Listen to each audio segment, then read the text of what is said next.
വിശാലമായ കാർ പാർക്കിങ്ങോടുകൂടി ലേഡീസിനും കിഡ്സിനും ജെന്റ്സിനും ഒരുപോലെ ഷോപ്പിംഗ് ചെയ്യാൻ പറ്റിയ പുതിയൊരു ഷോപ്പ് നമ്മുടെ ചേലക്കരയിൽ ഓപ്പൺ ആയത് നിങ്ങൾ അറിഞ്ഞോ? അതാണ് VK സിൽക്സ്. ലൊക്കേഷൻ വരുന്നത് നിയർ ഗണപതി കോവിൽ INTUS റോഡ് അഥവാ SMT സ്കൂൾ മെയിൻ റോഡിലുള്ള ഓപ്പോസിറ്റ് വഴി.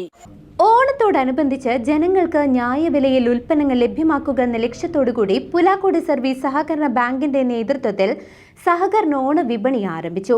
ബാങ്ക് പരിസരത്ത് ആരംഭിച്ച വിപണിയുടെ ഉദ്ഘാടനം മുൻ MLA വിൻസെന്റ് നിർവഹിച്ചു.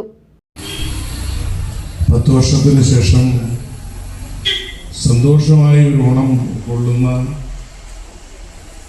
അല്ലെങ്കിൽ ശക്തമായി സമ്പൽ സമൃദ്ധിയോടുകൂടിയുള്ള ഒരു ഓണം ആഘോഷിക്കാനുള്ള അവസരം 10 വർഷം നമുക്ക് നഷ്ടപ്പെട്ടു. അതിനുശേഷം ഈ വരുന്ന ഓണത്തോടുകൂടി കേരളത്തിൻ്റെ ചരിത്രത്തിൽ വാക്കുപാലിച്ച് പറഞ്ഞ കാര്യങ്ങൾ അക്ഷരം പ്രതി അർത്ഥവത്താക്കിയ ഒരു സർക്കാരിൻ്റെ കീഴിലെ ആദ്യത്തെ ഈ വലിയ ഓണത്തിന് ഇവിടെ പുലാക്കോട് സർവീസ് സഹകരണ ബാങ്ക് ഒരുക്കിയ ഓണച്ചന്ത. പുലാക്കോട് സർവീസ് സഹകരണ ബാങ്ക് പ്രസിഡന്റ് സന്തോഷ് ചെറിയാൻ ചടങ്ങിൽ അധ്യക്ഷത വഹിച്ചു. ഓണ വിപണിയിലെ ആദ്യ വിൽപ്പന ചേലക്കര ഗ്രാമപഞ്ചായത്ത് പ്രസിഡന്റ് T ഗോപാലകൃഷ്ണൻ നിർവഹിച്ചു. തുടർന്ന് നടന്ന ചടങ്ങിൽ തലപ്പള്ളി കാർഷിക ഗ്രാമ വികസന bank president TM Krishnan, Killimangalam കർഷക സർവീസ് സഹകരണ ബാങ്ക് പ്രസിഡന്റ് KC ശിവദാസൻ, ഭരണസമിതി അംഗം സുദേവൻ S, ചേലക്കര ഗ്രാമപഞ്ചായത്ത് അംഗങ്ങളായ മിനി ജനാർദ്ദനൻ, ശുഭലക്ഷ്മി മണികണ്ഠൻ, പ്രദീപ് നമ്പ്യാത്ത്, സെക്രട്ടറി ഇൻചാർജ് ജേക്കബ് ജോർജ്, അഖിലാഷ് പാഞ്ഞാൾ തുടങ്ങിയ പ്രമുഖർ പങ്കെടുത്ത് സംസാരിച്ചു.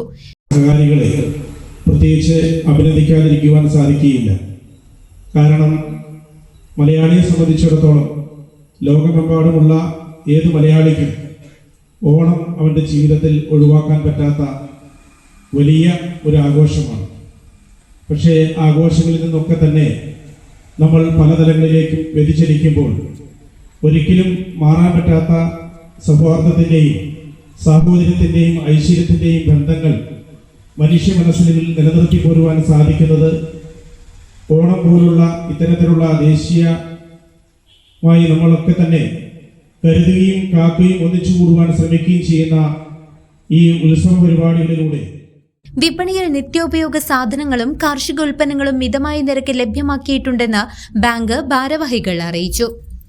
News desk CCV.